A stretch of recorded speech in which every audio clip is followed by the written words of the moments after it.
Lloyds Banking Group celebrated its birthday last year with an advertising campaign centred on its iconic black horse and the tagline, "By your side for 250 years."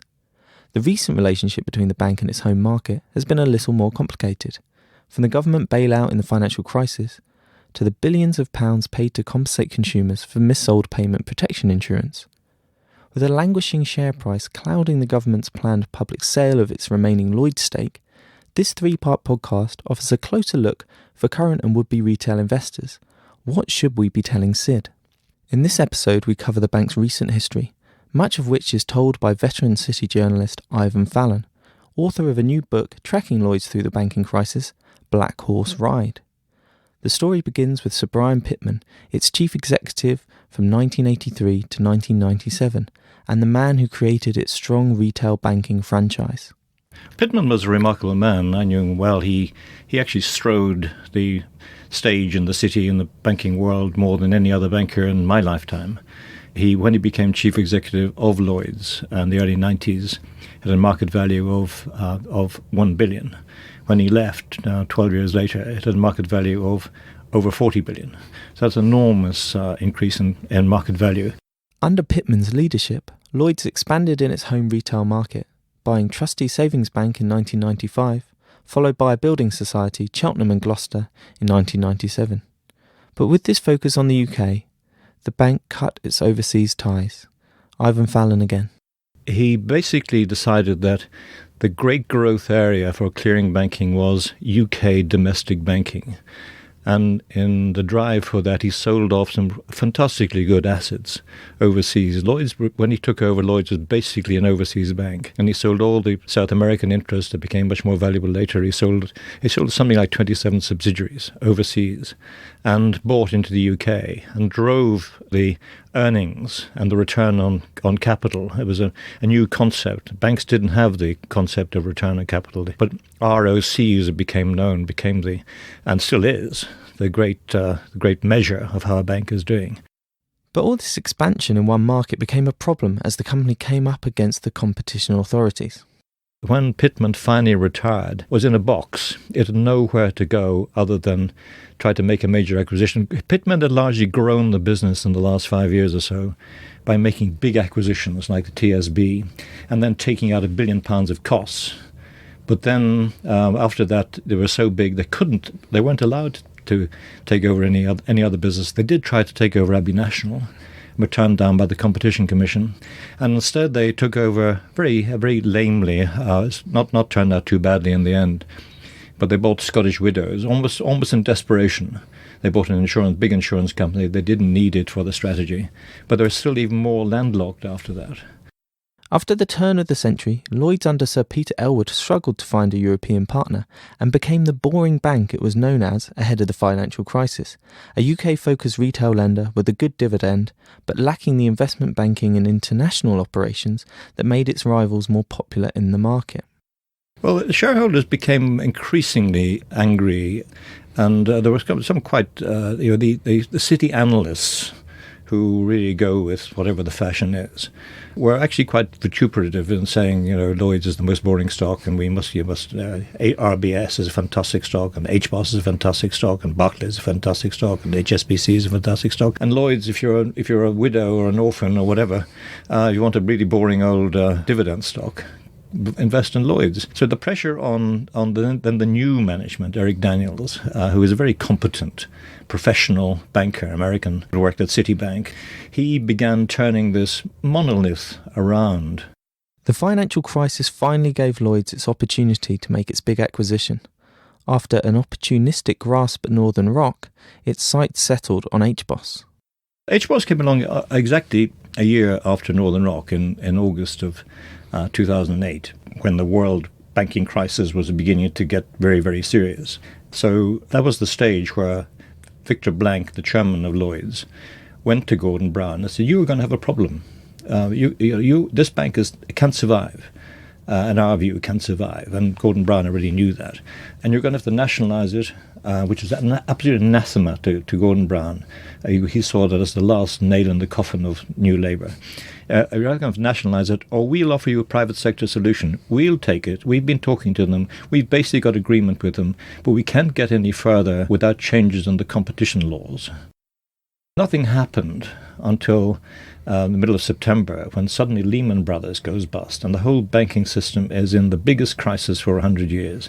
And HBOS basically would not survive the week. And that's when Gordon Brown at the famous cocktail party in Spencer House, chaired actually by Win Bishop, who later became the chairman of Lloyds, Gordon Brown sought out Victor Blank and said, look, if you still want to do it, go ahead quickly, and we'll do our bit in changing the competition laws. That was all. It wasn't, Gordon Brown did nothing wrong. He didn't drive the thing together. He was asked, could he help with the competition laws, and that's what he agreed to do. The HBOS acquisition was certainly cheered on by the markets. Sandy Chen is an equity analyst at Senkos. On the day, I did upgrade from a sell to a buy because of two things. One, that I saw, as I think Lloyds very much saw at the time, it was a once-in-a-lifetime opportunity to double their market share, to get a share of the market that the competition, the regulators wouldn't have accepted in any other condition. And as a result from that, then there was a really lasting competitive advantage that Lloyds would have, particularly at the price that they were getting it at. Ivan Fallon continues the story.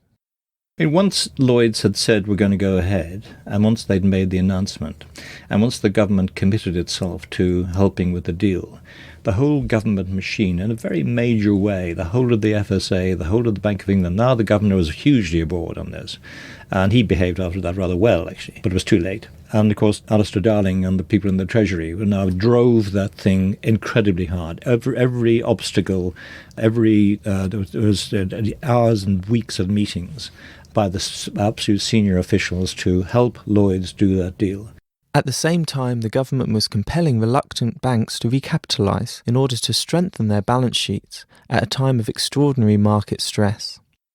The government insisted, quite rightly, the American government did the same, copying Gordon Brown, that every single bank in Britain must be recapitalised. Good or bad, you must recapitalise yourselves this weekend. And HBOS obviously couldn't, the government had to put money on there. They insisted that Lloyds take government money because no money was available in the market. The rest is history. As for the HBOS deal, Lloyds knew there were some bad assets on its target's balance sheet, but they could stomach the write-offs in return for the increased market share. But the situation worsened with the economy. They reckoned there was probably about 10 billion of write-offs in the HBOS balance sheet, and that was what it was in their prospectus document to shareholders, their own shareholders at the time, which is what the shareholders approved and the board approved. So 10 billion, they'd allow for 10 billion. Now that 10 billion turned out to be 52 billion. And the reason for that was, first of all, that the economy sank so fast. They assumed it was going to be a fairly ordinary recession, like the Norman Lamont recession of the early 90s, sort of 1 in 15 recession, or maybe 1 in 25 recession, which would have taken it back to Margaret Thatcher's days. This turned out to be 1 in 100 recession. HBOS was particularly exposed to property, with debt and equity exposure to developers and house builders. Nowhere was this more acute than Ireland, where the bank lost £10.9 billion as the property bubble burst. I had to eat my own words and really just say, oh my goodness, I didn't realise that things were that bad in terms of what they bought at HBOS. And what Lloyds did after that was, one, do a very large kitchen sinking exercise to write off a lot of those bad debts. And then really that created the room for them to sort of crawl back into profitability. That crawl back has been slowed immensely by the level of compensation payouts for payment protection insurance mis-selling. Sandy Chen again. With payment protection insurance, it was pretty much part and parcel of most every credit card or loan or mortgage that you would take out as a retail customer of most of the banks.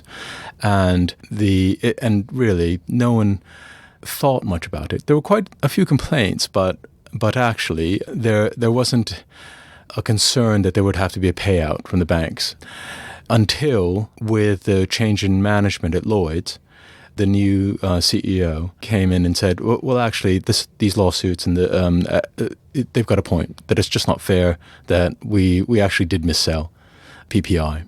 And with that, then came this raft of effectively repaying every penny that had been paid into PPI, and it amounted to tens of billions for Lloyds. We will talk more about such challenges in the next episodes. But despite the write-offs and the enforced selling of TSB after the bailout, will history judge the HBOS deal more positively than the commentators of the time? Final thoughts here from Ivan Fallon. Well, the objective basically was to turn Lloyds from the fifth biggest bank, which was basically nowhere, to effectively the biggest bank, if you exclude HSBC, in Britain, and that's what's been achieved. So Lloyds is making an underlying profit of £8 billion a day. It is the second or third biggest bank in Europe, and it's got the dominant positions. I know it's lost TSB, which they didn't bargain on, and that's cut a chunk off their market share. But it's still a huge, profitable. They've taken out those £3 billion of costs. I think it's a fantastic machine. So all of those things have been achieved. Those are the objectives. They've been achieved. Now, they've been achieved at great cost. And that's where shareholders have suffered, because the number of shares in issue at Lloyds going into the merger was 5.5 billion. Today it's 73 billion. So that's the level of dilution that shareholders have suffered. In the second part of this podcast, we will consider the buy case for Lloyds ahead of the share sale. What is encouraging retail and institutional investors to buy into the bank's prospects? This podcast was presented by me, Ian Smith, company's editor of the Investors Chronicle, and produced by our digital production editor, Dominic Toms.